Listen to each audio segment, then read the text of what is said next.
before we just start with the video, I want to say thank you to Kyla, because Kyla made that video possible, and it's the first time I got a video request like that and got paid. It was new to me and I was fucking shook, but like, thank you Kyla for requesting that video. It kind of got me shy. As a token of appreciation, I'm allowed to feed you a piece of strawberry, because I actually love strawberries, so say oh my gosh, that's so fucking cringe.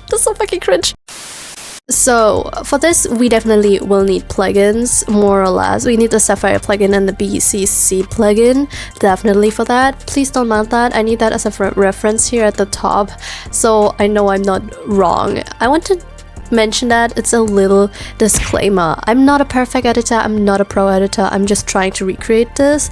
So if you want to tell me I cannot do this, I'm pretty aware of that, darling. So if you think I cannot do this, just don't watch the video, alright? If not, let's get into this video right away. That's the first clip I have of Yeonjin. Oh my god, she is slaying that walk. I wish I could walk like that. We make a right click on our clip and pre-compose that and move all attributes into a new composition. I call that Yeonjin the model. I pre-compose that because we're gonna animate that. We have a time remap, something like kind of a warp and stuff, and so yeah, I would say let's time remap that first. We go inside the clip, and that's the original clip now. If it looks laggy to you, it's not, you are not the problem, either am I. It's just I set the frame rate to 70 FPS because that's the original FPS from the Brenxdan's edit, I guess. So yeah, so what we do is we make a right click on it and time and enable time remapping. So what do we go? What the hell? I'm sorry. What we do is we go to the first, like to the start of a clip and press here to create a keyframe, and then go to the end of the clip and just create another keyframe. Yeah, we have 2 frames now. What we do is we click on the word time remap and press F9 to easy ease them. If you don't have an F9 button for whatever reason, just make a right click, keyframe assistant, and easy ease that like that. We just need the easy ease, so if I say F9, you know your job. So the next thing we do is we press on the time remap to highlight our keyframes and go to the graph editor. If your graph doesn't look like that, it means you're on the speed graph, so make a right click and press on edit value graph. The next thing we do is we set the left leveler high up like this. And we have like something like that. If it looks laggy for you in your case, I already pressed it, but in your case it should look like that. Then it looks laggy like this. So just press twice on it to activate this cool frame blending thingy, and so it looks good. You can play around with it, maybe changing it like that, depending on how you want it to look. So, but I'm pretty alright with this. Yeah. Now we need to add our motion. For that, we make a right click on our layer, new, and create a new null object. And for that, make sure to press here to parent our Yeonjin clip with the null object that we created. So what we're gonna do now is to zoom out and a little bit of a scale. Oh wait, of a position I meant, I'm sorry. So what we do is we press P and Shift and S to open up the scale without closing the position. Press and stopwatch on both of them. And we're gonna set that first one, or the first keyframes we have here like that we've just created at the end of our clip like this. And at the start we're gonna just do an almost simple zoom in like this. I think we don't have to do it much, like 145 is completely enough. And there we set it. Wait, we're gonna put that first frame here from the position, I'm sorry, and at the start we gonna go up a little bit. Don't mind that, we have a black thingy now. We can add motion tile, and we're gonna add black bars later anyways. So we have something like that now. Maybe not too much. We're just gonna change the Y position, by the way. Like this, it's okay. Or maybe a little bit more up like that. And then we just highlight our keyframes and press F9. We go to the graph editor, let's start from the scale one. Make sure to be on the edit value graph and just change the graph to the left like this. So we have something like that. Now do the same on the position, but it will look like that. So make a right click and change tethered speed graph. Don't worry, and just pull it to the left, like that. That we have a normal, cool zoom out. But to give it like a bouncy look at the end, because we have a kind of little slight zoom in, we create another null object, right click, new. You could do the same practically with an adjustment layer and add transform on it. I think it's easier, you don't need to parent it, and it will still affect the clip. But we just do it this way right now. Just parent the null object on the bottom to the top. We activate motion blur in both of them. And now we press S and Shift and P again to open up the scale and position and set the first 2 keyframes near the end, maybe here, near the end of the first null object. Then we go to the end. Maybe not to the end, maybe here. And zoom in again. And maybe change the position a bit so that we see the face. So we have something like that. Alright. And then highlight your keyframes, press F9 again. And here we're gonna change the graphs to the right instead, to the left. Maybe we're gonna set it like this. And then let's start with the scale one. We can do the speed graph on both of them, so we save time. So this is the position one, and this is the scale one. Wait, what the hell? What the hell? No, now it's right. So now we have something like that. It looks bouncy and cool. If it looks like this, you could add motion type. Just go to your clip, go to effects and presets.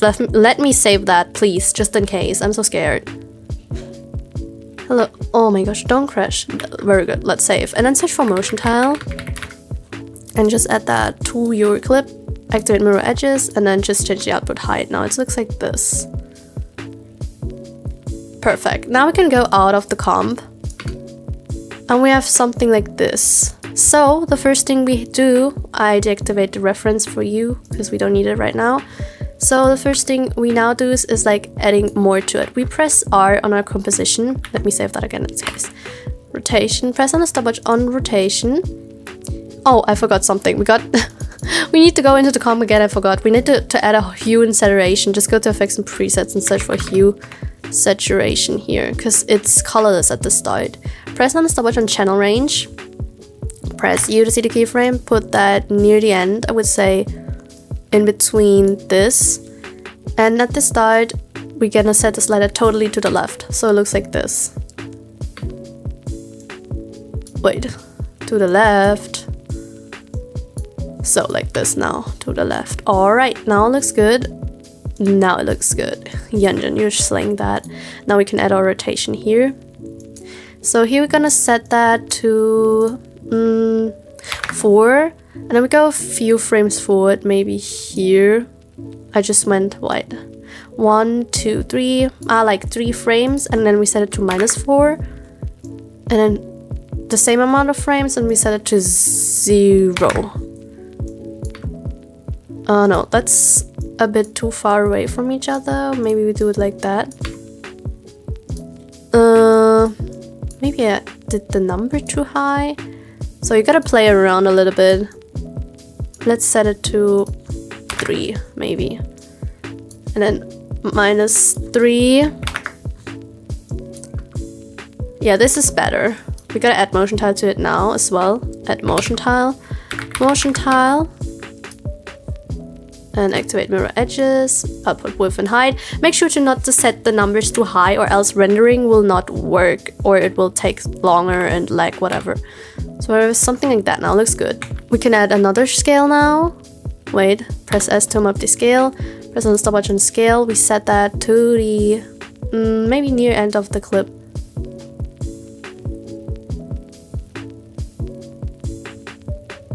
Here maybe. And then set this to 126. Highlight your keyframes, F9. Go to the graph editor. Set the graph to the left, like this. So now it looks like that. Yeah, it looks good. So we have that part.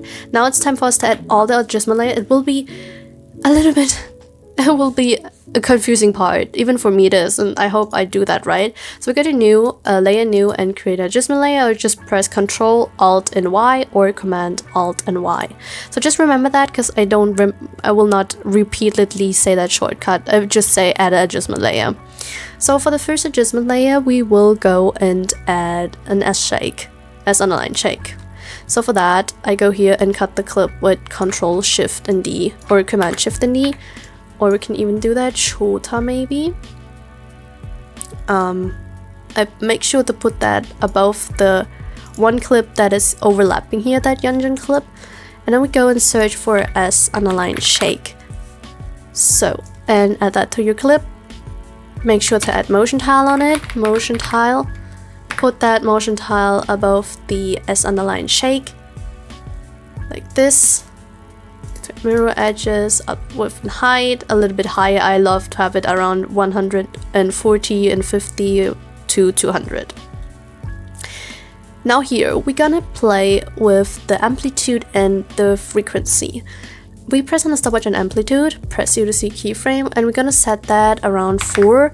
And the frequency not so high, because the higher the frequency, the stronger the shake is, and we just want a subtle shake. So something around 2 and 4 should be okay. Maybe we set that to 3. Maybe that's the perfect number, even if I don't like odd numbers, to be honest. Now we go to tiled shake and press on the stopwatch on tiled rand amp as well, and set that like that. Wait, press U. First we're gonna set that keyframe near the end of the clip here, because the last values should be 0, or maybe we should set it here to 3 as well, the same as the frequency. And you see it looks kind of weird. I will change in a second. We go and align that with the tiled shake amp and set the amplitude to 0. Then we have something like that. Now it looks weird, but we're gonna fix that. We highlight our shake amplitude and press F9, go to the graph editor, right click, edit value graph, and set our graph to the left, people. To the left, to the left. I need to stop singing this. To the right, to the right. So this looks like this now, and oh my gosh, it looks so good. Like, Yunjin, I'm so gay for ya. I need to stop with that, it's not funny. Let's just, that we don't get confused, adjust the adjustment layer in connection with our keyframes. Now I call that shake the adjustment layer, so just that we know what that is. We create a new null object. Okay guys, a new null object. Just to copy a clip, just press Ctrl and D. We save time, and then just delete the motion tile and the S shake. We're gonna add a warp on it now, so search for warp under the effects and presets, and then it should be here under the distort folder, and set that to the new adjustment layer you created. I call that layer warp now, so that you should know. And we set the warp style from arc to inflate, and then press on the stopwatch on bend. So you can decide how much you want it to bend. I think something between 20 and 50 is a good number. We could try it with, oh, okay, 50 is a bit too much. Let's try 40. No, even 40 is too much. Maybe 30. Yeah, I think that should be enough. And then we press U to see our keyframe and go a few frames forward, maybe here. Maybe not, maybe I'm just lying. Maybe here, shouldn't be long, and then we set the bend to 0. Like that. And then we just highlight our keyframes and press F9. Oh shit, no, I opened Google. No, that was not what I wanted to do. And we're finished. I directed like that a bit, and then I cut it here, or just make it shorter like that. So then we have our inflate now. So another thing we can add is how is it called? S underline warp puff. I will add a warp puff as well, because we see on the reference. Where's my reference here? It's kind of puffy, warpy, puffy. I don't know. So I need to burp. What the fuck? Why do I suddenly need to burp? Oh my god. Just copy the shake clip with Ctrl and D or Command and D, and I delete the motion tile and the S underline shake, and add the S underline warp puff. So here. And then we have something like that. Looks weird, I know. We set the amount down. Maybe like this. and then we set the smoothness higher, obviously, maybe to 267. It's just what I think. And press on the stopwatch amount. I have it on 0.2 now. Press U to see the keyframe, and maybe go there. Oh my god, Yunjin, you're so skinny now. Set it to 0. Then we have something like that. Looks cool. If it looks weird like that, wait, no. Maybe when we add a motion tile, let's add a motion tile. Make sure to put it above the warp path. Exactly, we need to put it above the warp path so it doesn't look weird. So it looks like this now. We have that cool warp thingy now. I saved that. And then just cut it here with Ctrl D or Command and D. I put it above the warp. And change the name to warp puff. So just for me to know what layer we're doing. So now we could add like a radial blur and offset and stuff now. So I will add that. So I copy the the adjustment layer again with Ctrl D or Command and D. And then I just search for radial blur. I thought maybe Brenxdan is using a lot of them because there's a lot of blurs in it and it looks freaking good. I cannot lie. Like Brenxdan marrying me, to be honest. So now we have something like that. You can change the type from spin to zoom. And we can change the amount like this, maybe to 42. I have it on 42 now. And then I add like a... wait, it's not needed actually. We can just let it stay like this. That looks already good, to be honest. So we have the first part of it. And now we're gonna add... Here, wait. It's triggering me. Radial blur.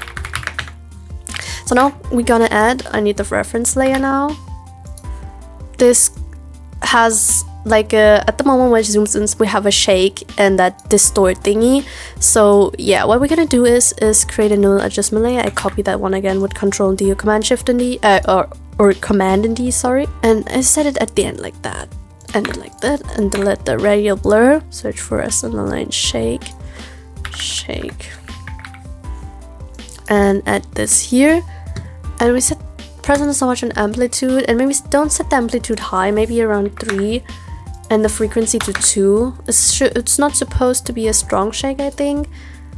And then we press U to see the frame, and then here we set that. Oh my god, why am I suddenly here? And here we're gonna set that to 0, the amplitude. So it looks weird now, I know guys, I know. We highlight our keyframes, press F9. So then we go to the graph and set the graph like we do it like this, wait. It looks weird, maybe we're gonna change that in a second, give me a second. First let's add the other adjustment layers now. Call that shake. And now we copy that clip again with Ctrl and D or Command and D, and now we need it. I shift it to the right and copy it again with Ctrl and D or Command and D. We'll delete the S underline shake on both of them. We go and put distort here on that adjustment layer. We go and search for S underline distort RGB and put that. Oh my god, Eugene, what is happening to you, babe? It already starts here, so I'm gonna drag it longer like this. And then here we gotta add and radial blur again. Radial blur. So we have something like that. And change the type from spin to zoom maybe. Maybe it looks differently then. Or is spin right? No, spin is definitely not the right thing. So like this, I have it on 64 now. It looks kind of weird. Not gonna lie. I cannot lie about that.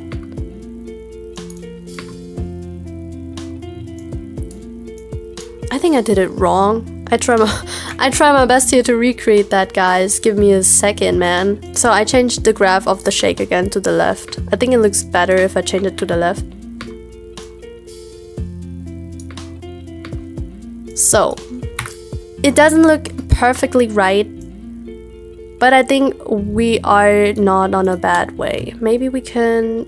What if we change that? Okay, no.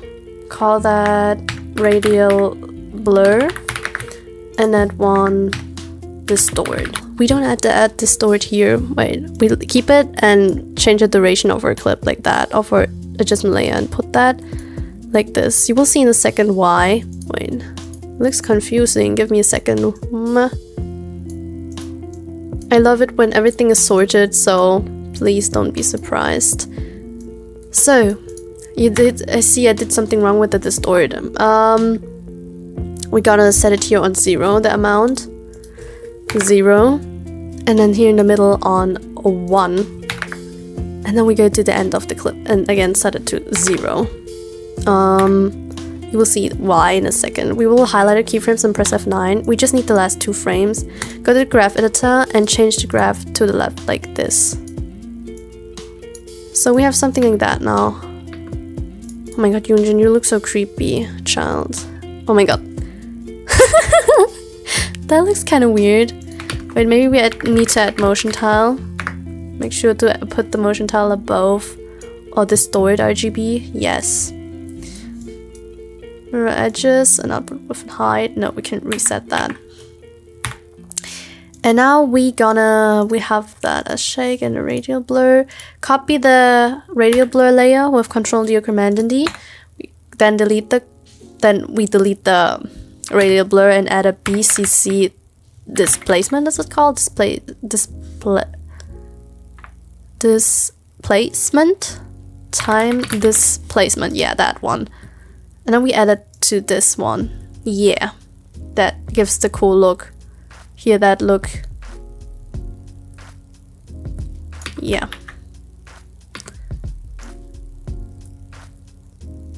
Wait, I'm gonna change that with the shake. Maybe I did this too long here, then we need to make it shorter. And put the radial blur above, BCC displacement. Or we make that shorter, like this.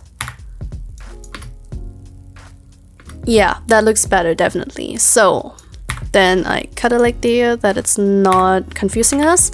So then we have a little bit of that part now. Now we're gonna add a camera lens blur, so we just copy that distort folder, the RGB distort folder, and delete the effects, of course. And here you're gonna change the duration, and then we search for camera lens blur. And with that, we press on the stopwatch on blur radius at the start here and set that amount to 0. I need to sneeze. I'm so sorry. And then we go here to the bead and set that to 15. Like this. And then we set it to 0 here maybe. Here. And it should look like this. Yeah, oh my god, we slayed that. Or it's because it's Yoonjin that we slayed it. It looks gorgeous. Gorgeous. Now we gotta go and move on to our clip itself. So for that, we need our P. Press P to up the position. I already have it separated those dimensions, but if you have position there, just make a right click and press on separate dimensions. We just need the Y position, so press on stopwatch on Y position. And first one is going to be our base position, so just press here to create a keyframe. And then we go forward and set this to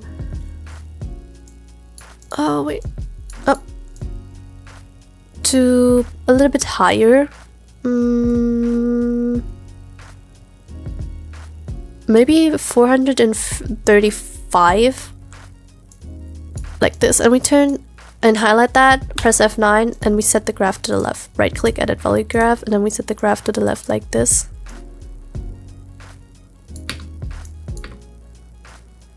Oh wait, not like that, not like that.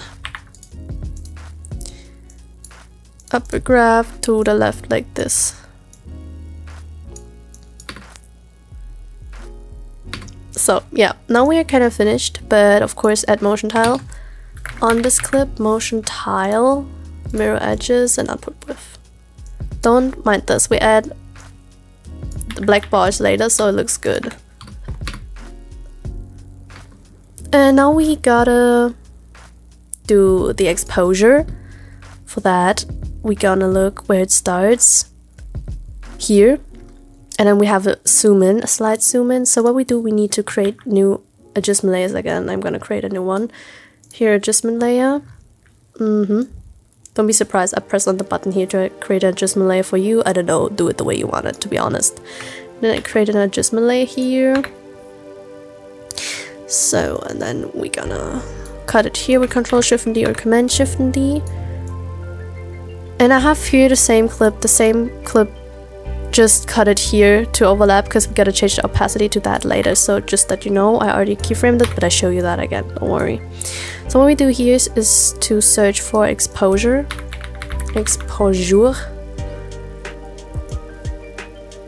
and drag it in there. We press on so much in exposure and we set that to, here does it start, okay, we start here. So we're gonna set that to, no, that's too light, to 2, okay, alright, to 2, then 1 frame forward, then it's -2, suppose, yeah, and then 1 forward again, and we just copy those values with Control C or Command and C, genau, oh my god, now I talk in German, and then paste it in with Command and V or Control and V, like that, so just to save time, something like that. So here on the clip, under it, you just make an opacity, just press T, and you keyframe it like the first value is 0 and the second one is basically 100, and then you have that. And of course we have to add a and slide zoom in. For that I copy that adjustment layer here and delete the exposure, add transform. Transform, wo bist du? Transformiere dich. So, now we press on so much on the scale. Stays like that. This is our first keyframe with the value 100, or our base keyframe, like the value that is shown. And then we go here, I suppose. Wait, no, where the last one ends, basically, last frame here. And gonna set the scale to, I would say, around 121. Yeah, this is alright. Highlight your keyframes, press F9, and we set the graph to the left here like this. Like that. Anyways, we add a radial blur again, and to save time, I just copied the radial blur here with Control and D, Command and D, and just put it above like that. Maybe here, do it longer. Yeah, like this. Looks amazing. So now radial blur is done, we do another shake. So even there, we don't need to create new ones, we can just copy the clip that we have here. Where is it? Here's our shake. No, it's not our shake. Where's our shake? Where is our shake? Here, this one. Oh, I forgot to add a shake here. We gotta add a shake here as well. So I just copy that with Control D, Command and D. Just paste it in here like that. And make it shorter like this. So, because on the second clip we need to shake as well, so you know. Then we put this here. Oh yeah, and then I copy that again with Control D or Command and D, and just paste it in on a third clip, basically, like this. And then I make it shorter like this, maybe. So this is how it looks out like now. Yeah, you look stunning. But we can change the amplitude to 5000. Oh, we don't need that. Tilt shake now. Oh no, but let it stay like that. If it looks weirdly like that, what you just do is to make a right click, pre-compose that, like that, move attributes into new composition, and we just zoom in it a little bit, scale it in a bit like that, and then you see the problem is fixed now. So now we come to our next one, basically. Oh no, I forgot. Oh, we need to add the camera lens blur here as well, so just copy that camera lens blur from here with Control and D or Command and D. See, we're saving a lot of time just copying. Then put it here, under it, and I just drag it out like this, because it needs to start like that. And then we have something like this. Alrighty, matey. We have a timer map here that I forget to add. So perfectly that we just pre-composed it, but because we can go inside a pre-comp, make a right click, time, enable time remapping. Wait, where's my time remapping? Here, press here to create a frame, and here as well. By clicking on it, and we just do the same that we did right at the start by highlighting it, press F9, go to the graph editor, right click, edit value graph, and we just put that up here like that. So just like this. I mean, you could basically do it like that too. No, that's not cool looking. Like that, yeah. We do it like this, and then we can go out. Yeah, right. We have a scale in as well, I see, and a Y position. So what we do is we press S and Shift and P to map the position, and press on the stopwatch on both of them. And so I go to the end and align that.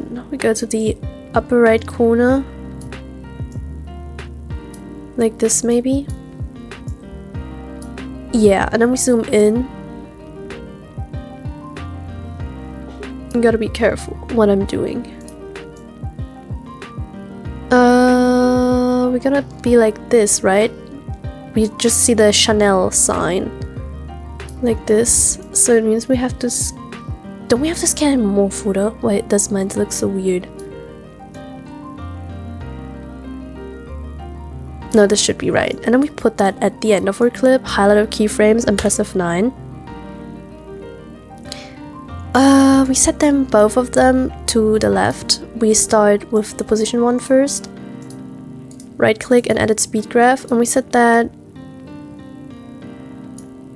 like this, maybe a light one, not spiky, and do the same with the scale one. I save. I always need to save. I'm so scared. And then we have something like this. Perfect. I know again it looks weird because we have those black bars, but to fix that we add motion tile, or we're gonna add, like I said, the... how to say that? Black bars later anyway, so it doesn't matter. So now we have this. Oh my god, I'm so proud of it. So we have that. We go to the Chawani clip and add a gradient wipe, because it's like a gradient wipe. Do you see that? And for that we go to effects and presets and search for a gradient wipe. Put that on your clip above it, that's above, and press on so much on transition completion. Press U to see the frame, and we set that at the end of our clip, and at the start we're gonna set it to 100. Like this. And then we have something like that. If that looks weird like that, just set the transition softness higher to the number you want. I set it to 100 completely because I think it's 100 if I'm not wrong. Now we're gonna, before we proceed with our adjustment layers or transition, we're gonna do and recreate that look first because that's important. For this, I'm gonna time remap it first. So here we make a right click, trend time, and enable time remapping. Wait, I disabled it like that. Press on the stopwatch on here, not stopwatch but on the diamond, to create a keyframe. Go to the end of the clip. Wait, gonna make the clip invisible and add another keyframe here to the end, but you see it's kind of wrong, so I gotta change the timing like this, and then put this to the end, and then we highlight the keyframes, press F9, go to the graph editor, right click and edit value graph, and we just do the same graph we just did before, like putting that up like this, the left one. So we have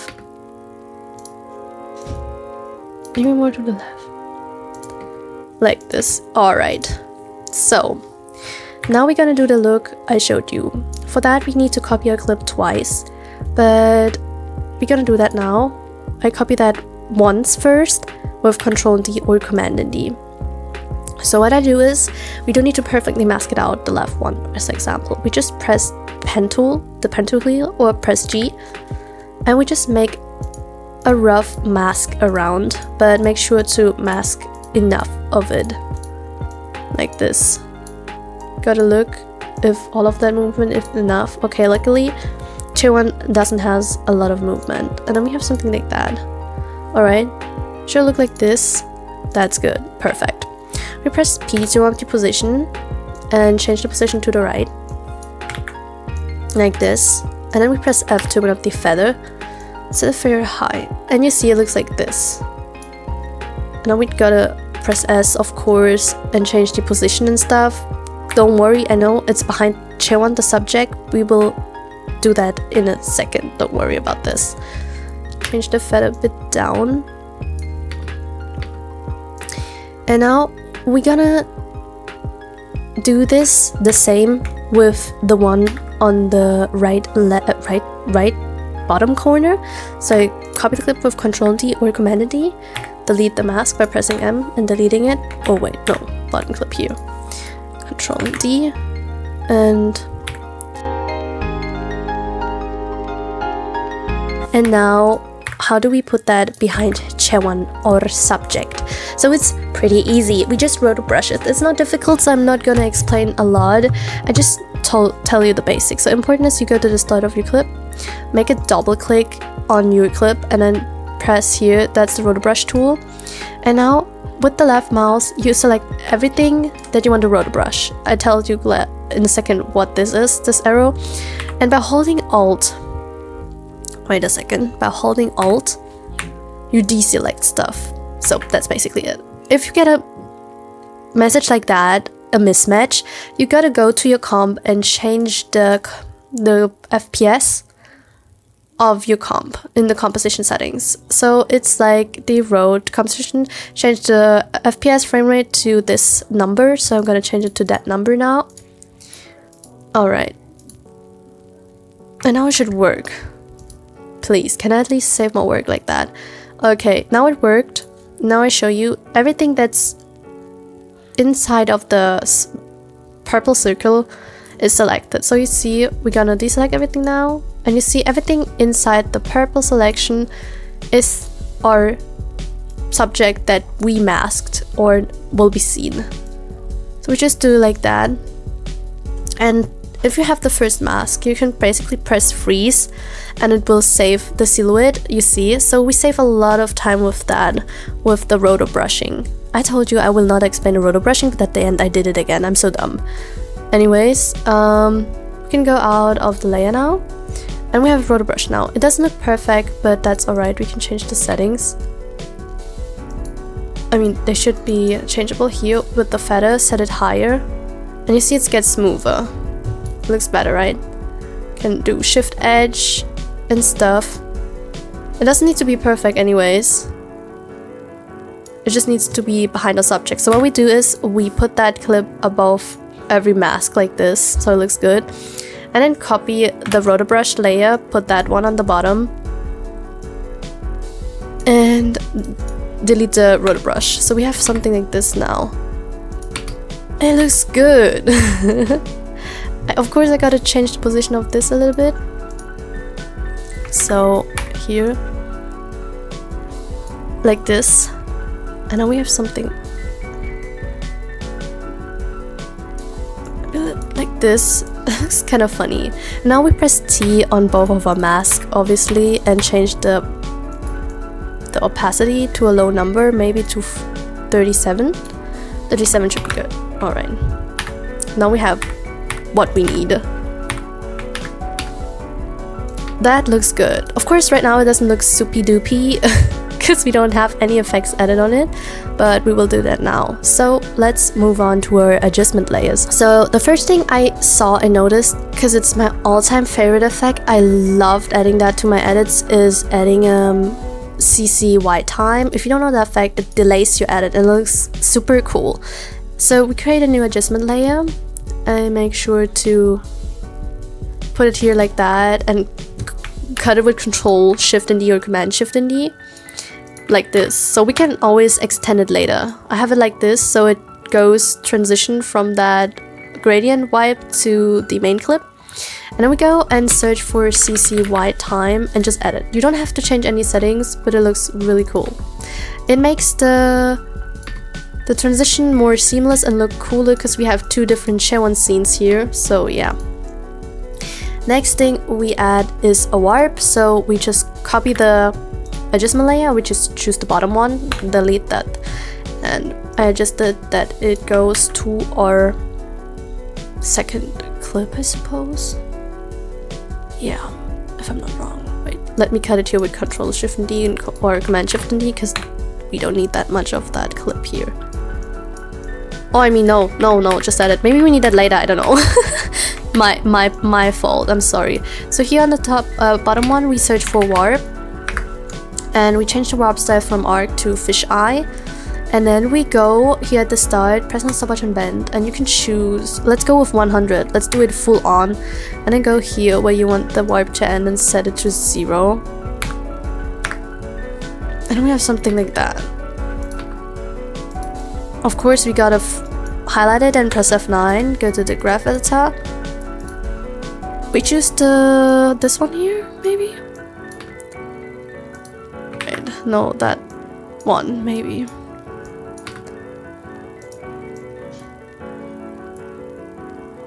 Wait, I was wrong. Is it minus 100, maybe?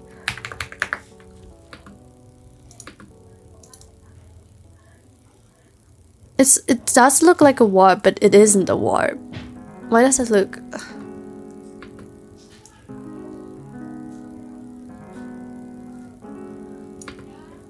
maybe 100? Give me a second. And maybe it will look better later, because we will add a shake anyways, and stuff, exposure, and camera lens blurs.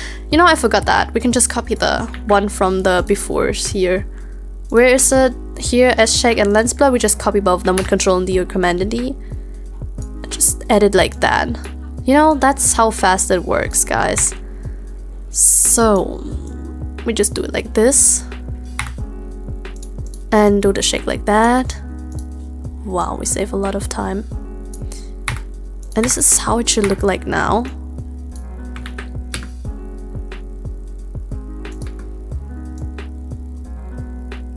Okay, wait. Is it because of the camera lens blur or of what now that it looks like this?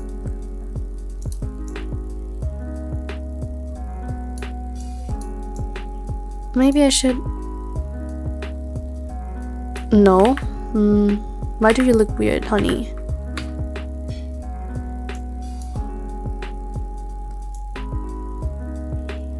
Nah, I would say it does not look weird. Now we add an exposure as well. I add that, or maybe we do that here to shake. I delete the amplitude here stuff and change the frequency to 4 maybe. Then we have something like this. Oh, maybe because I set the warp too high. Yeah, let's set it to 50. No. 40, 30, 35. Yeah, that's enough. That's enough. The exposure. We go to the warp, adjustment layer, and just combine them. Exposure. And press here on the stopwatch to set the exposure. Press U. And I set it here, and the second one to is 2. So we just have something like that. Yeah, you look lit now. This looks amazing now. Oh my gosh, I'm so proud of it. And here we have like a 1-framer. Yeah, a 1-framer here. So I just copy that one with Control D, the white time adjustment layer, and delete that fake white time, of course. And then I search for oh my god, how is it written? VS. I don't use that often, but I think it's that one. Yeah, but I think it's not that much. Random seed. But with original, so I think it's like that. I never really used it, guys, so please don't be surprised.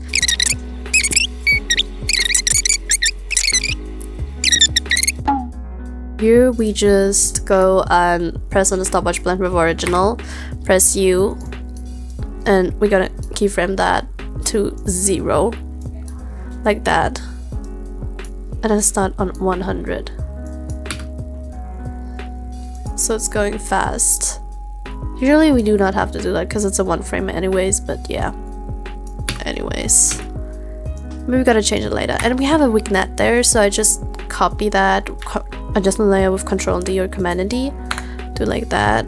and just put it. Here's the vignette, so maybe till here, if I'm not wrong.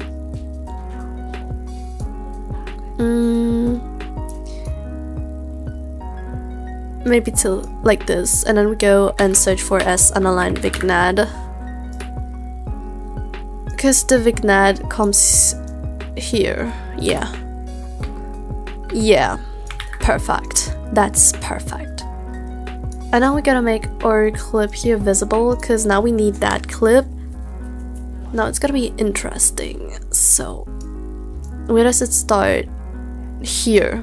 So we put that like his, and cut it here with Control D or Command D, and then we gotta add like the hotspot thingy. T to press to open up the opacity, and we set that to the end of our clip, and then it starts at 0.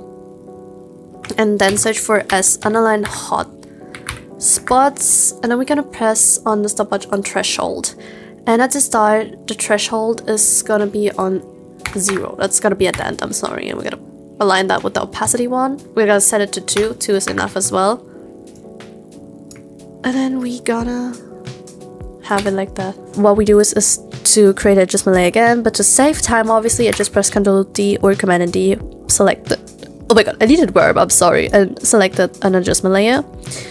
And then I just fit it to the duration of this one clip, and then I just delete the warp, and we can let the exposure stay. So what we do is we delete the exposure. We set the exposure from before, like, I think it was 2, no, it was 3. No, it was 2. I'm sure it was 2. Press on stopwatch on exposure, press U, go 1 forward, set it to -2, and then to 2 again, +2, and then to 0 again.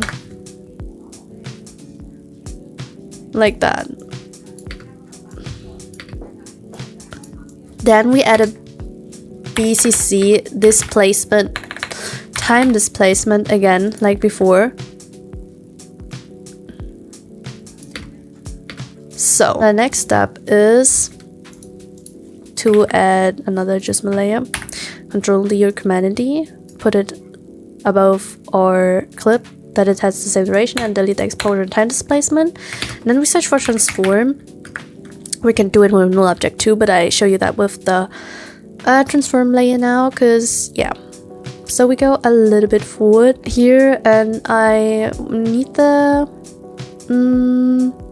just the position. So we press on the stopwatch on position. Where's my position? Here. Press U to see the keyframe. And it goes down.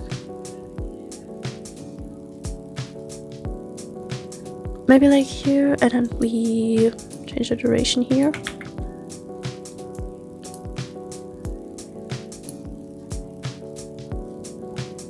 Like this. And then we change it from our base to down like that, like this. Yeah. Then we highlight our keyframes and press F9. And then we press S to map the scale as well. I press U now and change the keyframe here as well. But they gotta be aligned with the position ones. Set that at the start. Hello. Won't you go to the start, please? Like that. And then we change the scale from 100 to a zoom out. And then highlight it as well with F9. And both graphs are supposed to go to the right. Let's start with the position one. Right click and edit speed graph. And we're gonna set that to the left, to the right like that. And the scale one as well.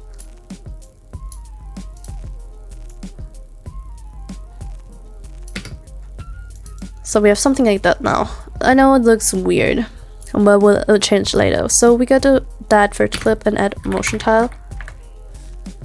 Motion tile again. Activate mirror edges, set output width and output height.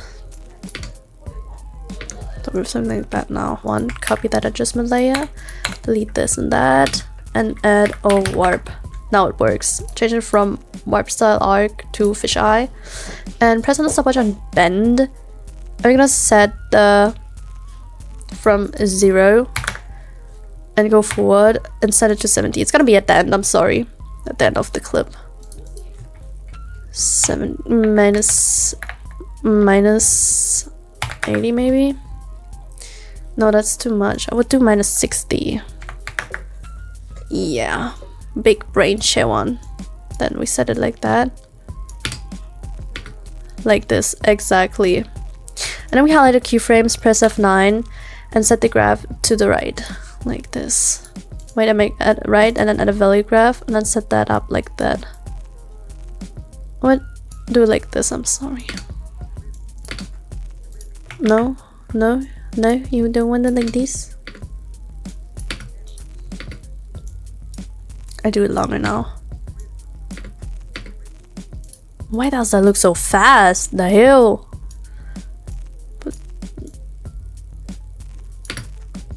Yes, that's good. That's exactly how we want it to be. Just notice her ring is shiny. I was not taking enough care of it. I'm sorry, Brandon. If Brandon see this video, I think I'm really triggering Brandon. Anyways, to add this cool lighty, what we just do is we go and search for CC light rays. I love to use that too. And then we have something like that. Wait. Here. A really cool light like this. Just put it like here to the ring. You can change the setting like you want it to be, the intensity. You can put it down or up. What? Like this, I think. Just a good subtle radius. Like this, maybe around 36. You can change the softness. Maybe like that. No, it needs to be more shiny, right? So change radius up, intensity up. Theoretically, you can change the position of it too by pressing center on the stopwatch there. I will not change the center. And I add this cool time slice here. It looks really cool. I just copy that adjustment layer with Ctrl D or Command D and put that above like that. And then put it here like this, so in between, make that clip longer and delete the warp. Now search for S-align time slice. Time slice. Like this. And then we check in interp frames that it looks cool. And we change the slice number to a lower number because you see it's not like obvious looking. It's gotta look seamless. And then we have something like that. But you see there's an impact on it. And how do we add impact, guys? I hope you didn't forget about that, right? Did you forget about that? I hope not. A shake, like always. And just to save time, we're gonna look for the shake we had before. That we created like at the whole start, ancient years ago. And we need a camera lens blur. So we just copy both of them again, lens blur and both shake with Ctrl D or Command D. Just put it up like that. And then just put it in here like this. We need a camera lens blur, that's why. So this is the camera lens blur, but put it like that. Where it's going to start. Maybe here and then press F9 like that. And then we have the shake here at the start. So we put that at the start here. Have it on 5000. Yeah, of course we gotta add motion out here as well, so don't worry about that. Not longer.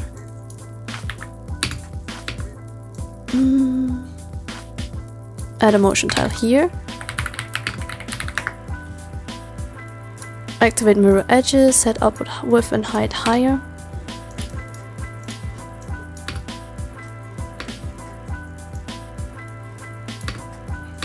So now we're gonna add the motion to our clip. So we need the position. So press P to open the position and Shift and S to open up the scale. We need both of them. Separate the dimensions here by right click and separate dimensions. So we have it separated in X and Y position. So that's gonna be our base ones. So we don't do, but for the scale, we started with a zoom out. Like this maybe. Nah, that's too much. This, and then we go to the end and set it to 100 the scale, like this. And here we set it to the left because you see we have a slide to the left. So basically we would set it to the left and the Y position down, so to the left down corner. You see, because it goes down to the corner like that.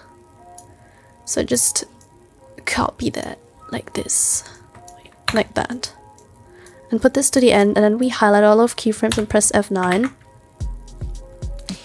And you see the opacity is going down as well, so I press Shift and T down the opacity, press and stopwatch on opacity. We go from the value from 100 to, I would say, around, let's look, that's similar, so it's still light.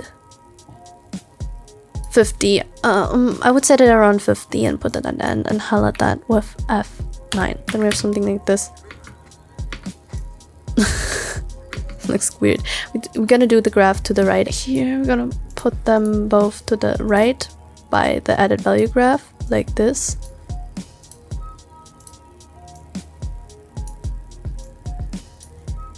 Scale as well. No, scale is going to be like to the left, I think so. Yeah, like this. Yeah. And now we add another adjustment layer. We copy that with Ctrl D, Command D, set that at the end. Delete or shake and add a transform one. So like that. And we press on the stopwatch on position. And we need to scale as well. Press U on both of them to see that. And yeah, base to the left. Set that to the left again. And the corner. Like that. Or maybe not that. Like this. And the scale, we're going to scale it down to 70 maybe. Yeah. Set this to the right like that. Yeah. And then we highlight keyframe, press F9 and set the position here. Right click, edit speed graph, set both of them to the right like the graph before, like this. The same with the scale. Yeah, it has a time remap, right? Okay, then maybe we add a time remap first. Right click, time, and enable time remapping. Set the keyframe like before. I'm gonna do that really fast.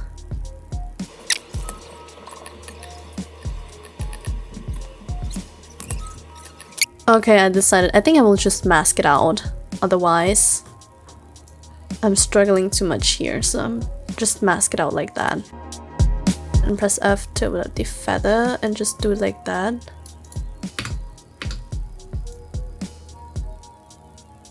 Was it like that in the... Oh, it was zoomed. It was zoomed in anyway, so I just...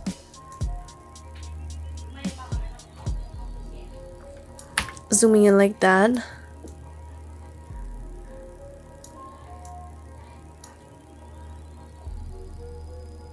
We will add a transform adjustment layer new, create an adjustment layer here, and cut it with Ctrl Shift and D or Command Shift and D that it fits to the duration of our whole clip here. We will add transform on it, transform here like that, and then we're gonna use the position and scale again. Press E to see your keyframes, and we're gonna start from a zoom in 130 maybe, yeah, and then go out and set it to 100. So we have something like that. So, and then we change the position from our base to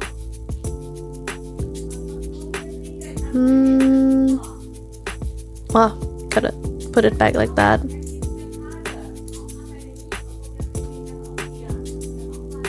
And change it up like that. Cause we gotta do a slide, see? Like this. So it needs to come from the upper right corner a bit. So we have something like that.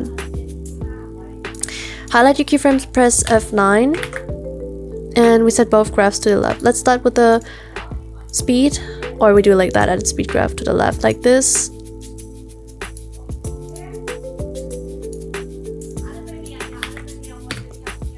So like this. Yeah. Oh my gosh, that's such a slay. But why is my video low quality? I mean, my quality is shit, but Hyunjin definitely not. And this is the motion we have now. It's like a smooth slide transition. Oh, and now we're gonna add a shake again. And to save time, we're gonna search for our shake. And lens blur this too again. Control D or Command and D. Let's put it above like that. I would say let's start with our shake. I put that a little bit back right now. Here's our shake. We gotta make sure that it's like this. Make it longer, put it in here. And then make it the same length, like this. Like that. Alright. See? That looks amazing. And then we're gonna add Vignad. By that, I just copy the adjustment layer and delete the effects and add S and align Vignad.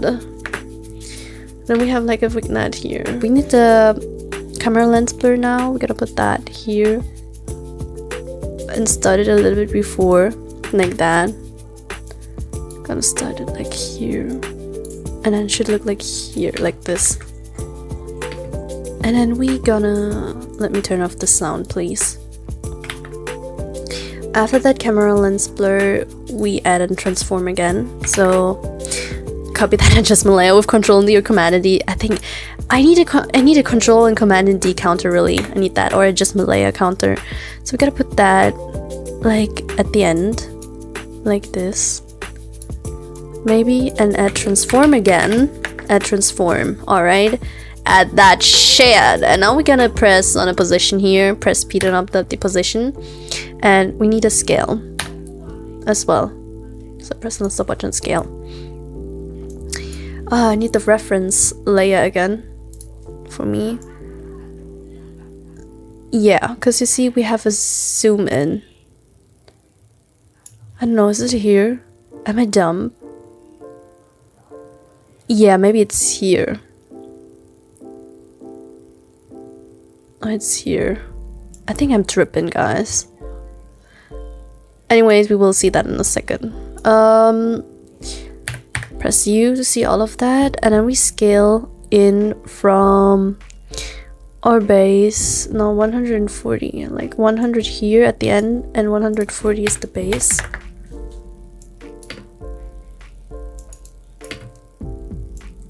Wait. Because you see, we have a little zoomy. Oh no, then I'm wrong. Honestly, it's 140. 140 is too much though. But here, and then we have like a here, right? Right here, it's more in the middle, and like this.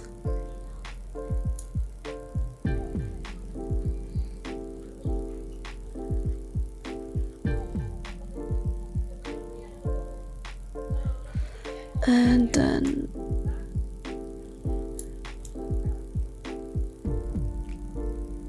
like this, and then we highlight the keyframes, press F9, and we do a middle graph here. So like this, and then here in the scale as well. Then we should have something like that.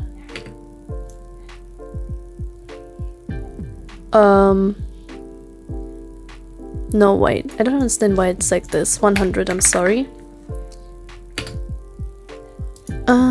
And this should be on 140 or 30, whatever. Yeah, and then we do a middle graph. Yeah. Yeah, exactly, like this. Whoop. But it's zoomed in too much. Wait. Like this. And change it like that. Because there's more up of that. Wait. Do it like this. And then do a middle graph again. What the hell is happening? Ma'am. Like this. And then like that. And it should look like this. Right. I don't know why it looks like this. Maybe we have to add motion tile on it. Maybe wait. Motion tile. Over the transform. So like this, yeah, this works.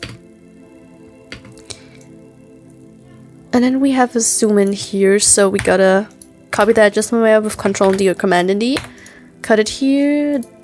We can let the motion tile stay, but delete the position. It's just a simple zoom in, I think so. So we just need the scale one. Delete the keyframes here, press on the stopwatch on scale. Go to the end. It's a zoom in, so we just zoom it in. Like this.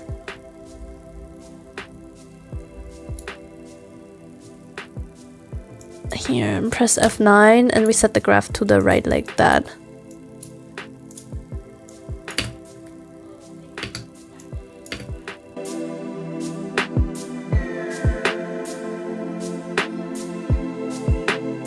It's kind of weird. We're gonna redo that again. Wait. So, add transform again. It's kind of triggering me now. Position, scale. Then we go here. And change position like that. And a slight zoom like here. But even that isn't much of a zoom.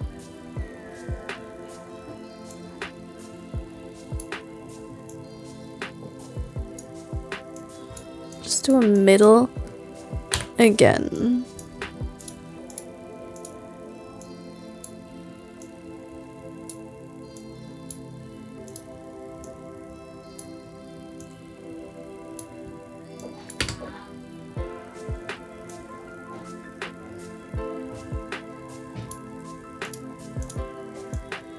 I'll just give it up. Let's do a zoom in.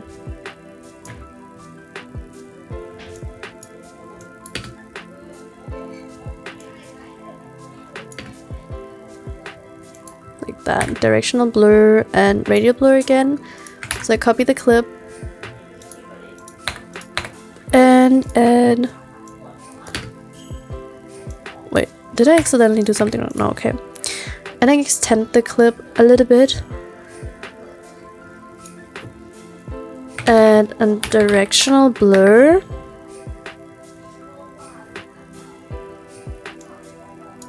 Here. Low length. Starts here, so we're gonna do that and add that here. Here, we gotta add it here. We can set that direction to 0. No, this looks like the direction comes from here. So then we set on minimax. Maybe. Because here is kind of a blur. Here not, but here we have a camera lens blur again. Where's that? Copy that. And another shake. So,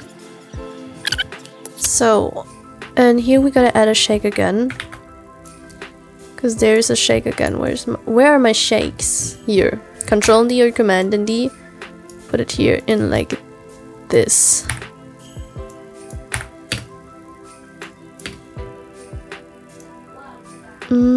If you have it like that, again, make a right click on your clip, pre-compose it, move attributes in the new composition, go inside your comp, press S, and scale it up a bit. And problem should be fixed, as you see here. And of course, we gotta time remap that. We go inside the clip, right click, time, enable time remapping. This looks glitchy. No, wait, here at the end, towards the end, it looks glitchy. You just change the time. Wait, I put that frame back. And just scroll around the time like this. And then the glitch should be gone. We net to the next clip itself. We're gonna press P to open up the position. make a right click and separate dimension. We just need the Y position, press on the stop button Y position. And we gotta set that to 400. We gotta set that down like this. Maybe 400, and then here at the end, towards the end, I gotta disable that saber for the second. The neon lights, and then put that to like that. Of course, add motion tile that you don't have that weird looking thingy. If not, activate mirror edges and change output width and height higher. And then highlight your keyframes, press F9, go to the graph editor, right click edit value graph, and then we gotta make the graph to the right like that, and put this down like this.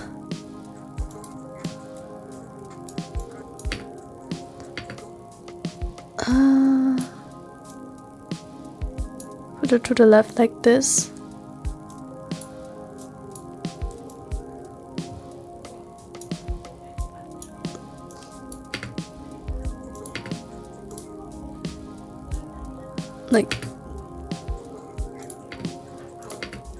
Like this, but then we're gonna set that, of course, more down like that. Yeah, exactly like this. Then save that, and then we're gonna scale it. Press S. Oh no, press S to map the scale. Press on the stop button scale. We do a scale in, so press U. And the start is gonna be 100, and at the end, no, the end is gonna be 100, and at the start we're gonna do a zoom out. Like this, obviously. I have it on 62 now. It looks weird, we're gonna fix that in a second. Highlight your keyframes, press F9, go to the graph editor, and put the graph to the left, regardless of if it's a speed or a value graph. It looks weird like that. We just change the upper width higher. Output height, no, it does not fix the problem. Maybe copy that with Ctrl and C and go into the clip and paste it with Ctrl and V or Command and V.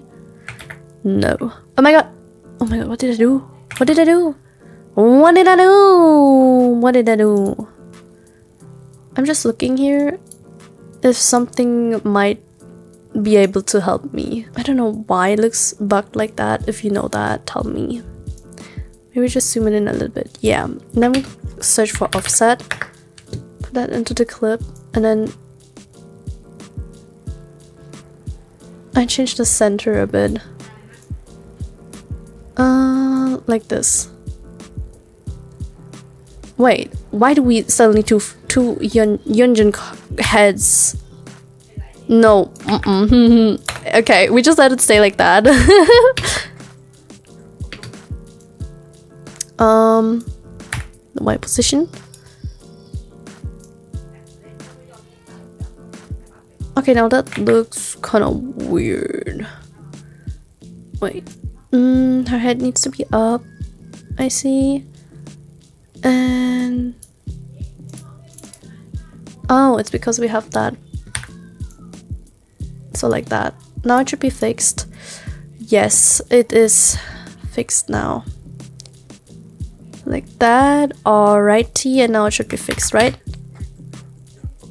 Yeah, you see, now it looks amazing. Alright. Oh, we did it, guys. We did. We are halfway. Oh my god! Oh, I thought After Effects about to crash. I was thinking After Effects is about to crash. We are halfway, guys. And this is our...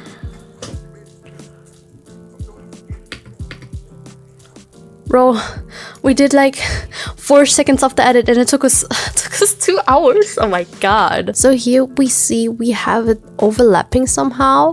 So it starts here.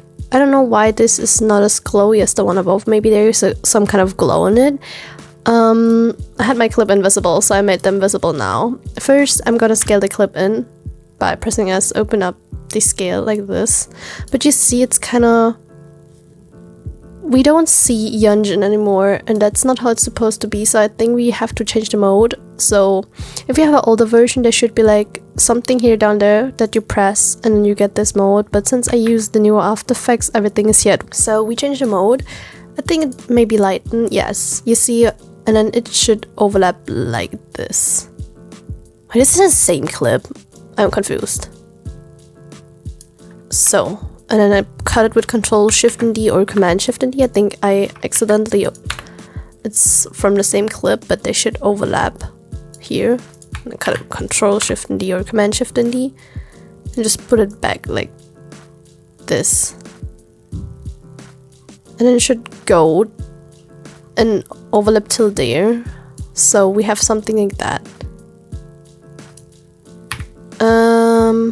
Here we change the light mode back to normal. So we have something like this. No, this doesn't look right. Wait. First I add a glow on it. Maybe it's deep glow. Yes, it's a deep glow. I changed the radius a bit down. Like 48. And exposure down to 0.1. Let's set the radius to 23, and we have something like that. But now it should overlap like this. No, that's all of that is the saber, so I gotta put that back here again. Oh, maybe we have to copy that with Control D or Command and D, and then we have something like this. Wait, give me a second. I'm trying to figure that out. Because it's, you see, the saber goes over here too. Maybe we have it like that.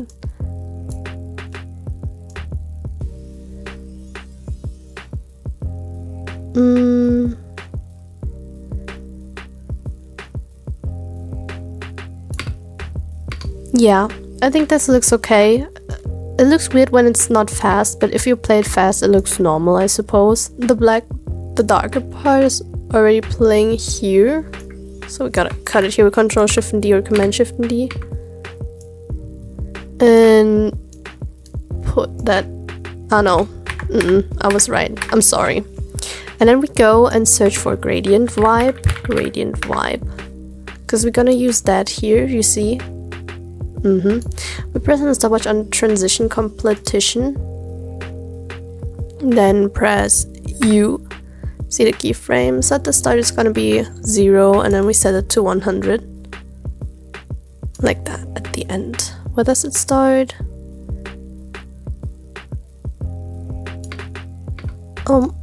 Wait, put it back more. Where we set the softness to 100. We press G to bump the opacity because we see at the reference that we have some kind of opacity here too. We press on the stopwatch on opacity with the value 100. We set that somewhere to the middle. Yeah, like that. And at the start to 0. And we have it like this. Of course we gotta change the position because on the video it's more on the left. Because we get... Why does Onse look so serious there? I want to understand that. Anyways, we press Shift and P to unlock the position without closing the opacity. Make a right click on it and we separate the dimensions. So, like that. And then we press on the stopwatch on the Y and X position. So first, I go a little bit forward so that I see the clip itself. So I put the keyframes here.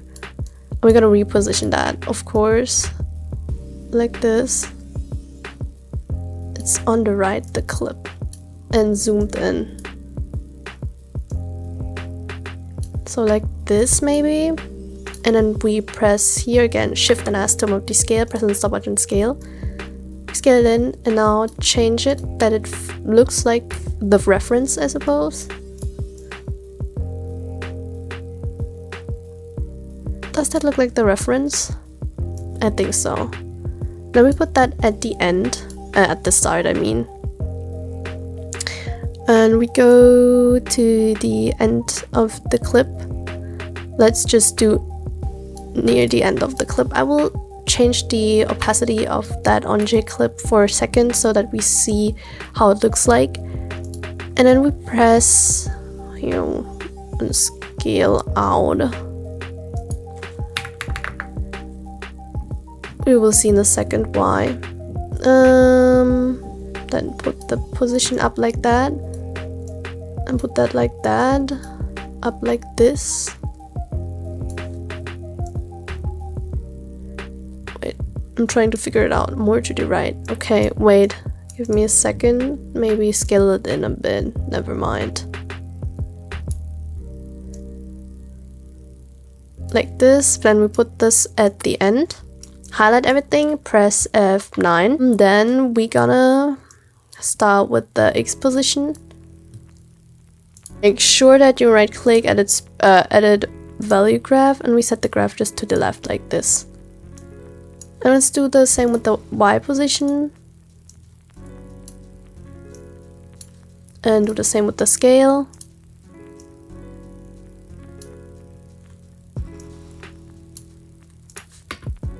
And then we have something like that. Next thing we do is we need to add a transform now. So to add another movement, for that, search for transform under the effects and presets. I have that plugin here that it's faster, but it's like the same as going here to effects and presets. Yeah, so gotta load. For that, we do a scale and a position again. Like this. We're gonna start here where the beats here are. And we press on the stopwatch on position and both scale. Then I press U to see those keyframes that we just created. I started here. You should start it near the ending too. So that's all gonna be our base keyframe. And then we go to the end. I just go one frame before it ends so we actually see what happens. And then set it to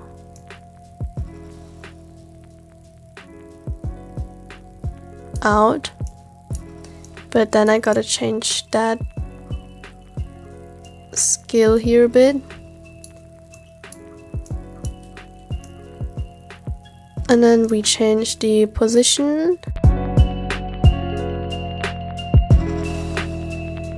Yeah, like this, and then we put that to the end. Highlight your keyframes, press F9, set it like this.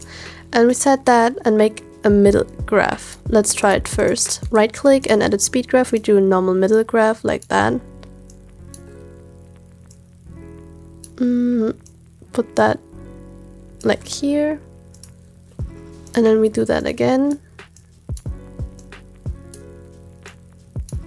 And then, yeah, that's basically it. Then we have this. Yeah, this looks good. Because you see it goes to the left corner, bottom corner. The next step is to add a hue and saturation, because you see it goes from gray to color. So we just search for hue and saturation /saturation, put that on your clip, and press on the stopwatch on channel range. And at the start, we set the slider totally, wait, press U first. We set that frame, well, here in the middle, I guess, and then set the slider here to start to 0, because you see it's gonna be white. Maybe I put that a little bit back. Yeah, this is good. Amazing. And now the next thing we add is a camera lens blur. Add the lens blur on the clip itself, because you see it's just affecting the ONJ clip here, and with the adjustment layer it would adjust, well, would apply to everything that is to be seen on the clip. So camera lens blur here. Press on the stopwatch on blur radius. Then I press U to see the frames. And then I set that to 0. And where does it start? Here set it to 15.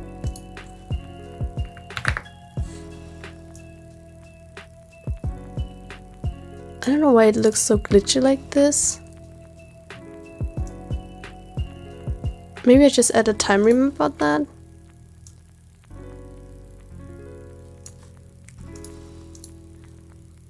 Let's add a time remember.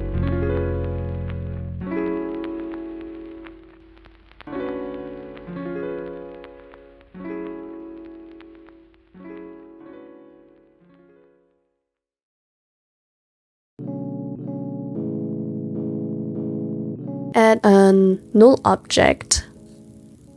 Wait, where both our onset clip and our normal clip is affected.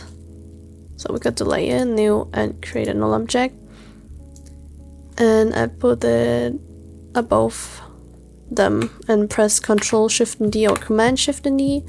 Cut it here, Ctrl Shift and D, Command Shift and D, because you see, we gotta do that motion where the clip goes to the left. You see, we don't have that right now, so we gotta do that. Then connect that clip and connect both the clip onto walking with the onto right. I gotta look how long the walking clip is because I need that for the second clip as well here. Give me a second. Because you see I have that onto here again. Okay, we can just copy the clip, that's not a problem here. I just copied that for later, so don't be surprised. I put that back like here now, because we might need that later. So we connect the first two clips with the null object that we created. Press B to open up the position and Shift and S to open up the scale. I'm gonna separate the dimensions. Right click, separate dimensions. We press the stopwatch on all of them. All of them are going to be our base position. And then we go from here to the end and zoom in a bit.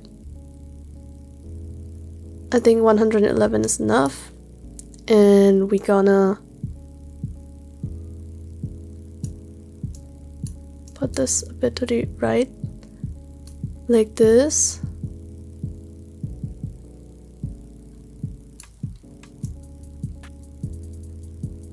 And you see, we gotta zoom in a bit on the, or what means zoom in, slide into onto a bit. But you see, so this means our clip needs a little bit more to the right, because here it's more out of the clip. We're gonna change that in a second. We highlight our keyframes, press F9, and we're gonna grab them first. Maybe the motion will not look that bad, but I gotta change that position a bit, because like I will edit the clip itself for a second. Because this looks more to the right like that. And we gotta change that and fix that later. We're gonna do that later. First we're gonna do graph, right click and edit value graph. We do the graph like this. Like a wave. And we do the same on the X position.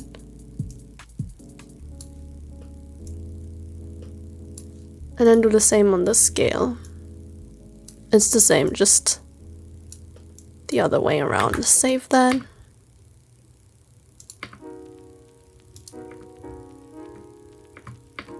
So you see it looks like that.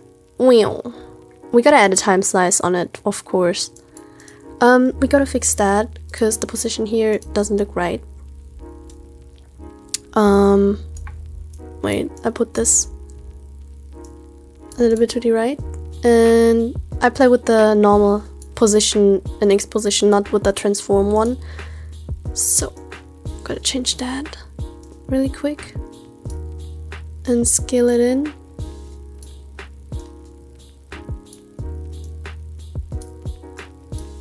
And then put this to the end again. And then it should be fixed. If not, I'm gonna play around with the settings for a second.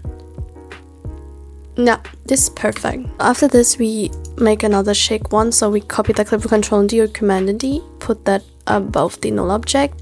But here we're gonna change it. The keyframes here, we delete those keyframes. And at the start, we're gonna set the amplitude to 0. Press on the stopwatch on amplitude, press U. See the keyframe? Maybe here where the clip start, we set it on 1. And then we go here and set it to 0 maybe again. I have the frequency on 4, by the way. I just copied the settings. And then press F9. And we have that.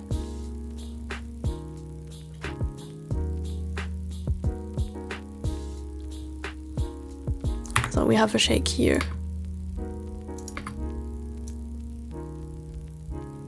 The shake gotta start here, so we gotta put that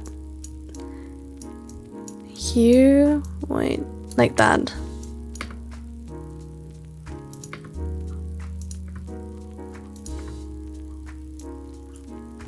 Yeah, this looks good. And now after that, we add another shake. We copy the clip and Control and D or Command D. I cut it here with Control Shift and D or Command Shift and D. Press U, delete those keyframes. And then we go here near the end and press and stop motion amplitude. I set it to 0. And then at the end, I set it to 1. We basically create like an end shake, yeah. Then highlight your keyframes, press F9. Go to graph edit, right click, edit value graph, and we set that graph to the right like this. We add another layer, adjustment layer, with Control and D. Delete the motion tile and S shake, and add a transform on it. I'm gonna press and stop motion scale, because now we do like a scale out here. Isn't it a scale out? And press U to see the frames. I have it set here now. And then to the end, and we scale out a bit. Maybe 70 is enough. And then we highlight our keyframes, press F9, set the graph to the right like this with the edit value graph. Gonna see here we have on the reference like a, I think a white solid invert, so it's like glitches. Only VHS again here. Add an adjustment layer again. I cut it here with Control Shift and D or Command Shift and D. Here we gotta have the time slice. So what I do is I change the duration of the clip. I copy that, but because we need 1 in a second. And then we go and search for S underline time slice, S underline time slice. Set that to your clip. We gotta change the direction because it comes from the left. Let me save that in this. So we change the slice direction to 0 here, like that. We set the slice number down to maybe 6 and highlight interp frames so it looks smoother.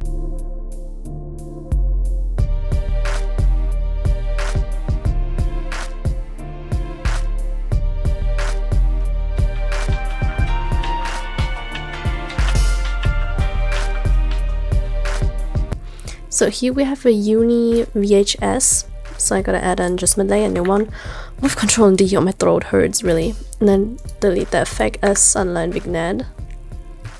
Cut it here with Control Shift and D and Command Shift and D. And then we search for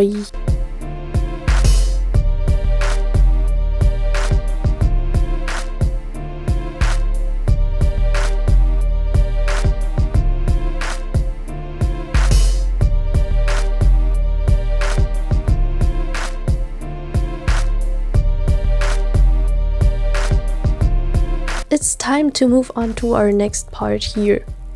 For that, we gonna pre-compose those two clips. Sorry, Yunjin, you gotta go for a second. So we're gonna pre-compose both those clips, make a right click, pre-compose it, and we call that onche. I wrote it wrong, but that's okay.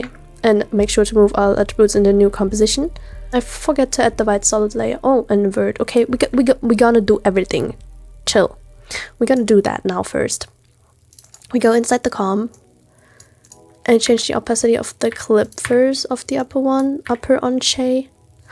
This onche was not properly. No, you're right. So like that. Maybe it's gonna do that longer. Gonna change it like that with the help of time remapping. Yeah, activate frame blending, double frame blending. Exactly, we're gonna do that now. So we start with our bottom. The bottom always comes first. Yeah, we gotta time remap that first.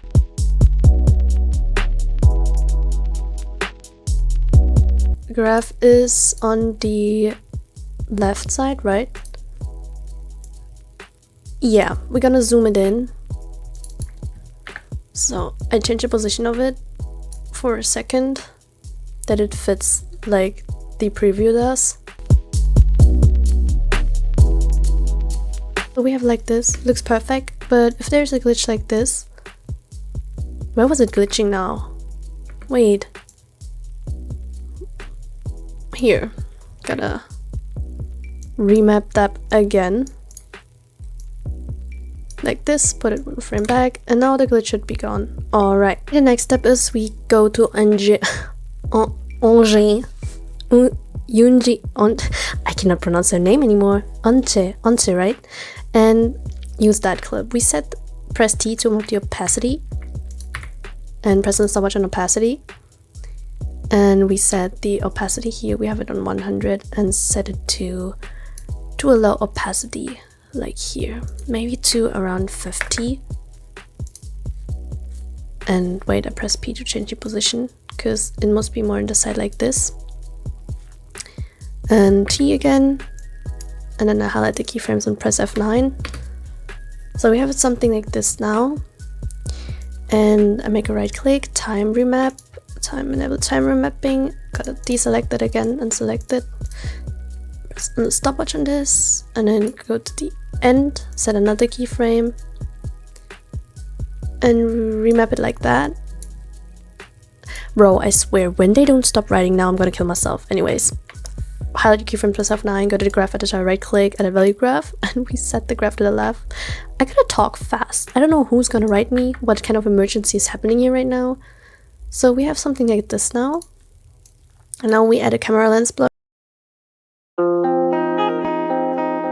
So the next is we're gonna add a null object, make a right click, new, add a null object, and we can group both of them and parent them with the null object that we just created. For that, we press P, open up the position, make a right click, and separate the dimension because we just need the X position. Press and stopwatch on X position. Press Shift and S to open up the scale, press and stopwatch on scale. Oh my gosh. And we set that scale to the end because that's 100 is gonna be our normal base thingy, and at the start we're gonna do like a zoom out. So 129 is enough. Press on the stopwatch on X position, I'm sorry, and we set it from maybe 700. And then go there to 900. Like this, that we'd see that Ante more in the center. I want to say one, I'm so sorry. Then highlight both position and scale like keyframes and press F9. Or something like this. Hey, wait, did I do it wrong? Okay, I think it was too much of a... Oh, we will see. We do both graphs to the left, maybe it would change. That's the edit value graph, by the way. We set them both to the left.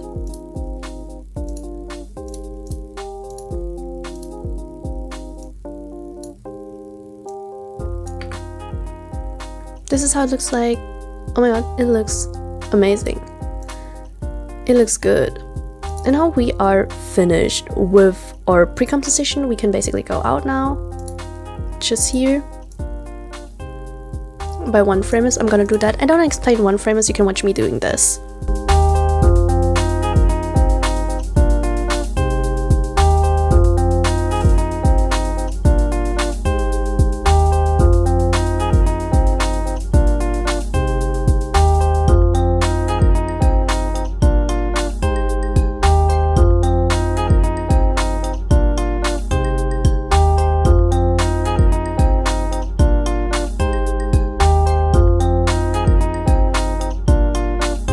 Now it's time to do a Yunjin clip. I adjusted it by doing a time remap here, and I would say we would definitely start with that first. We add a gradient vibe again on it, so we search for a gradient vibe. By the way, if I talk like this, I'm so sorry. It's like my voice is about to disappear because I talk too much and always just like repeatedly set add adjustment layer, Control Shift and D, Command Shift and D and stuff. Anyways, add a gradient vibe. And we set that from 100 to 0. So press the stopwatch on transition completion, Press U and we put that at the end. And at the start we have it on 100, so we have something like that. But of course, change the softness to 100. So we have something like this. We add another shake again.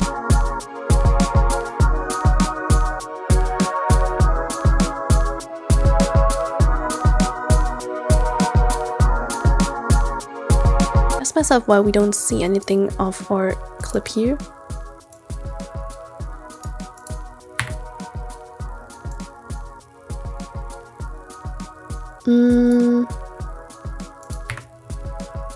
Maybe we gotta set the opacity here to the left, the graph.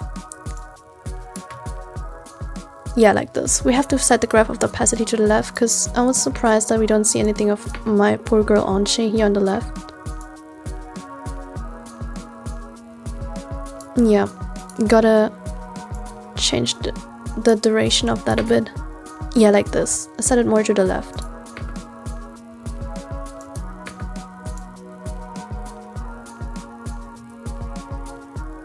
Everything is going too fast. Chill a second. Change the gradient vibe to the middle maybe. So I'm just adjusting here.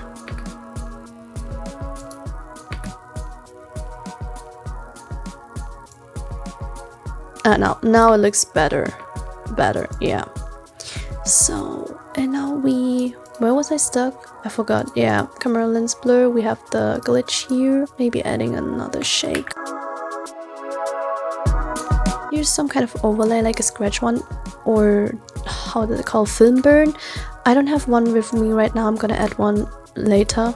Let's move on to our next clip. That is gonna be like our Kazuha. Oh my god, Kazuha, it looks so amazing in this clip. So the first thing we do is to add hue and saturation, because you see we have like again that hue from colorless to color.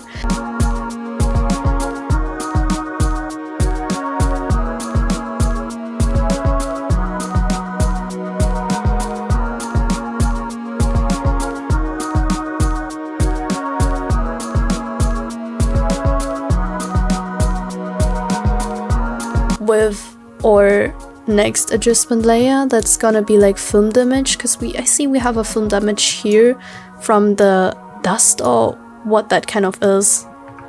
We just create another adjustment layer. I just copy that one with the camera lens blur with Control and D or Command and D and put that above all of those three clips, because the film damage remains to all of those three clips here.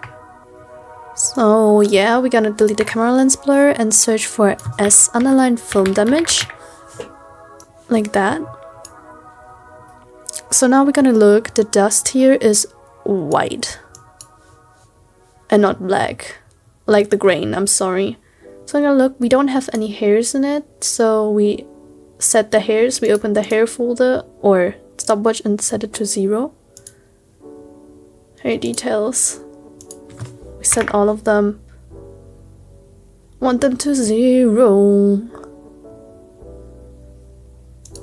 I mean, you change the hair color.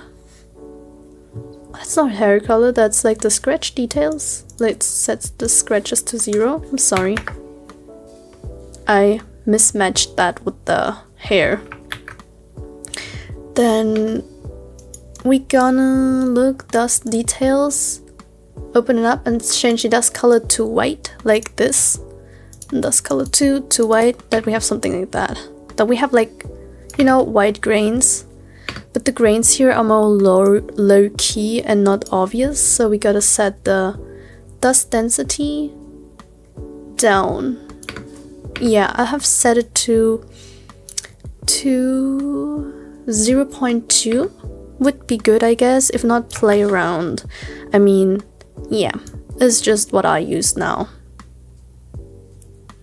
So then we have like here a white time again. And next we copy that motion, the adjustment layer again with Control and D or Command and D and add a radial blur just copy the clip with Control and D or Command and D, put it under or above the second causal clip and extend it a bit, and we delete the white time. Now we add a CC shake, S underline shake. And press on the stop button amplitude, press U to see the keyframe. At the end, we go and set it to 0. So, and now we highlight the keyframes, press F9. We add a motion tile obviously on it. Make sure that the motion tile is above the S underline shake. And then activate mirror edges, set the output width and height higher. If we have something like that, then I recommend you, wait, I'm gonna deselect the S shake in the motion tile. I'm gonna zoom in the clip a bit, make a right click, pre-compose it, and move all attributes in the new composition. And we just do like that, and then we activate the motion tile in the S shake. And now the black tile should be gone, yeah. Here I do not mind the black tile because we're gonna add like a CC jaw lattice anyway. So then what we're gonna do, we go to our X shake. Where is it? Why do you look weird like that? Excuse me. Here, X shake, and set the rand amp to 0. Y shake to 0 as well. And set the Z shake rand amp to 115 maybe, because it's like a zoom, do you see? Maybe we can do it higher. 150 maybe. Yeah, 150 is amazing. Then we highlight our keyframes, go to the graph editor, and set the graph to the left like this. Oh my gosh, I love doing graphs. I don't know, it's so satisfying.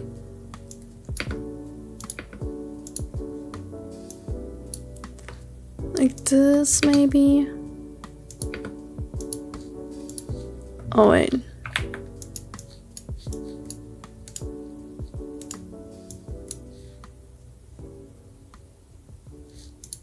What if I do not graph them?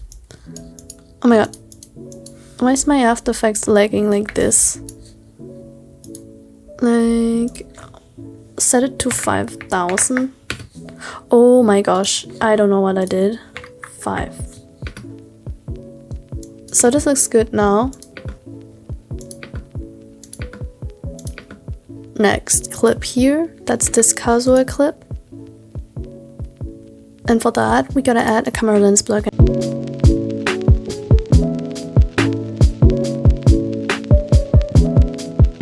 I see we have a light race here that is going around this thingy here from here to here. We're gonna add that in a second. We go to that clip here and search for light race. We added that already for Chaewon, her ring, I think, but now we're gonna add it here. So we go near to the start of the clip, press here on this little fixating thing on center and set it here. You see there's a glowing thing, but you can change the intensity higher or lower depending on how you want it to do. And press on stop on center, press U. And we go near into clip and change the center down there. So it's going, but you see it's not keyframing. Yeah, it's going this way instead of that way. So we gotta look how we do that. We just go and go here and then go down like this. So see that we have like a path. Amazing. So we have 3 frames in total. Have like a offset. Yeah. And motion tile. I'm gonna add that. I copied that clip one with Control D or Command D. Oops. And make it shorter. Like this, and delete the S underline film damage. Search for motion tile. Wait. Okay, I thought my brother's awake. That's like about life and death. So then we add like a offset here.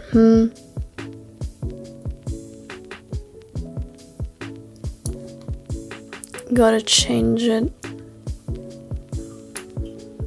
wait, to here, like this, and then we add a directional blur. Set the blur length high. I'm just doing random settings, by the way. I see we have an exposure here.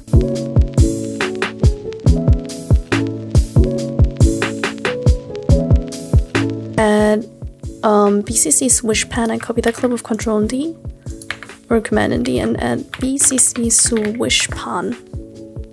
Set the pan direction to the right. Save that. And then you see we have that transition. So, you can put the blur down because I don't see a big blur here. So we have something like that. I set the blur to 5 now.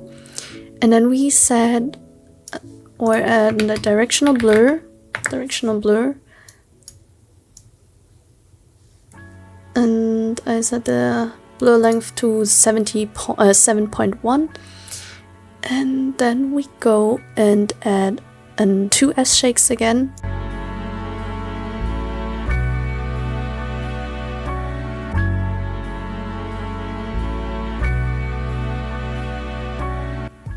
A scale.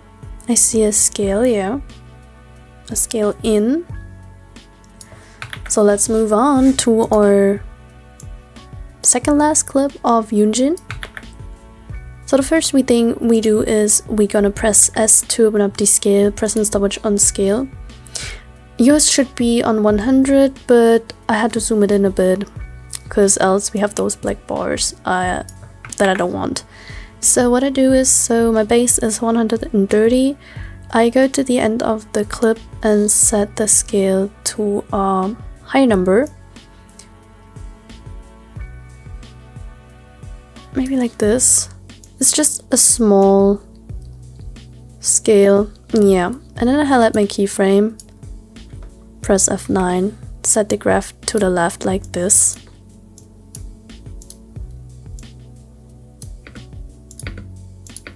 Alright.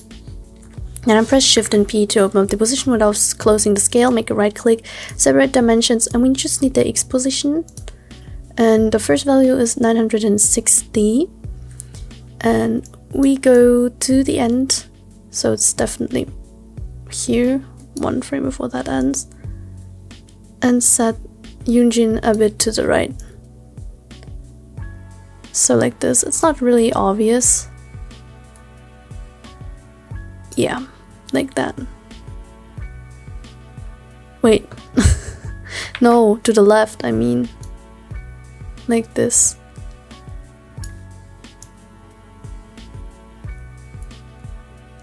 Yeah, exactly. Should be like that. Wrong direction. Then we highlight keyframe, press F9. But first, I'm gonna put that more to the right, like this. So it should look like that. Alright. And then we go to the graph and set that graph to the left as well. I always need to save that because I'm so scared. So next thing is we're gonna add a camera lens blur again.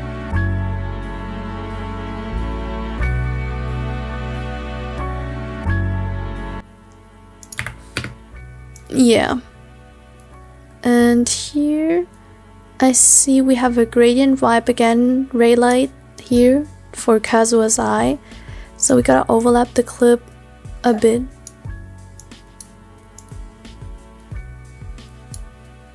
Like this.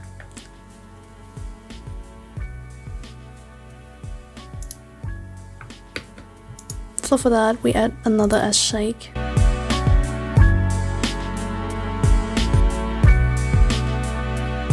And then we have like a scale out.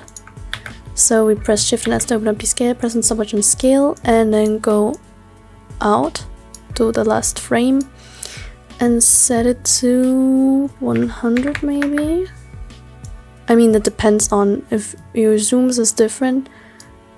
Because mine is minus 130 on base. So yeah, maybe we'll do like 72. Highlight your keyframes, all of them, press F9. We start with the scale here, set the graph to the left,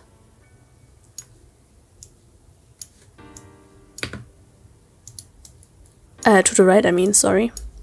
Because it should be a zoom out like that.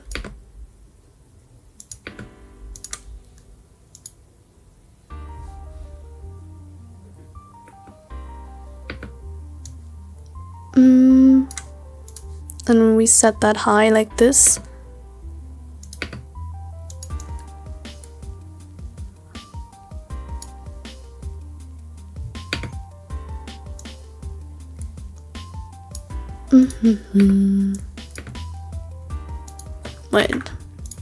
wait. I started later like this maybe.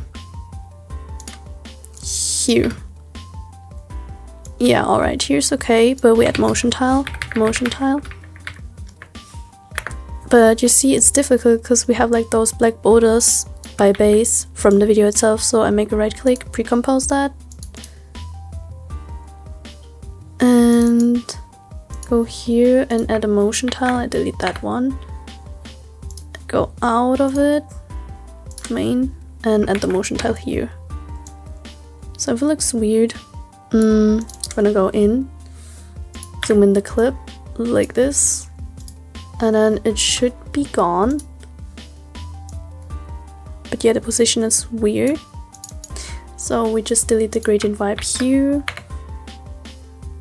and delete the scale here. Oh, I accidentally did 3 keyframes. Wait. Zoom it in more and go out. Delete motion tile first. Let's add the gradient vibe. I just added that first. And then we do the scale. Press shift and S to scale. I start a scale out here. Go to the end of the clip. Set it to 70. Highlight the keyframes. Press F9. Go in and change the graph to the right like that.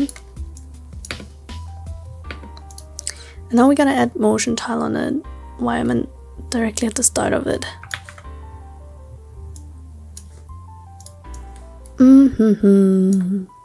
Add motion tile. Activate mirror edges, set that higher and that higher. Yeah, now everything looks good. Now we gotta add a shake.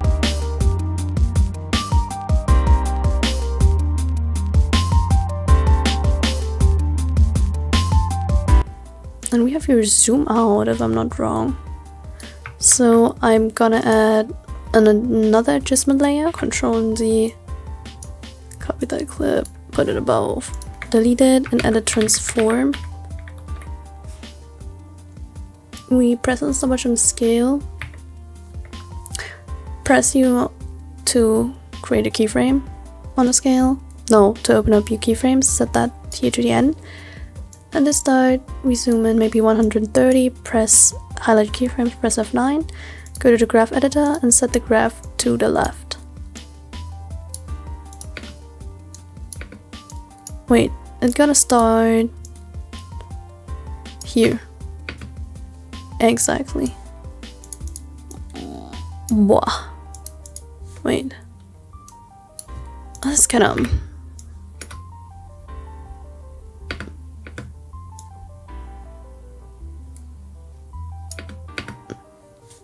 So we have that zoom out now. I put it a little bit back like that. Make sure to set the graph to the left like this.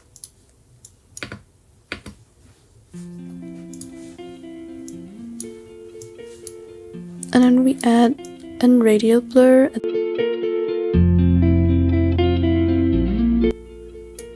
Maybe copy the adjustment layer here, delete the radial blur, BCC displacement map, time displacement I mean. Time displacement, BCC time displacement. Add that to your clip. And make sure to use that on your Kazua clip. Now that looks amazing. And we are finished, guys, but we gotta add, coloring on it. And the black bars. I'm gonna do that. We go to layer, new, and create a solid layer with the color black here like this. Press OK. Make sure to set it above every clip. Go to effects and presets and search for CC Jaws.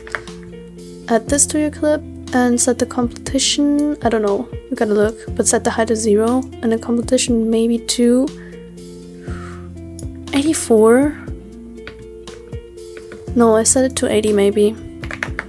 80 looks good. Oh my gosh, I'm so proud of it. Looks good. Now we have to add the coloring. I'm gonna do a speed up of that because the main thing was the effects here. I hope you liked the video. If you liked the video, leave a like and subscribe. I'm sorry if I couldn't do that properly, but like, I'm not a pro editor myself. I just tried to do that by eye.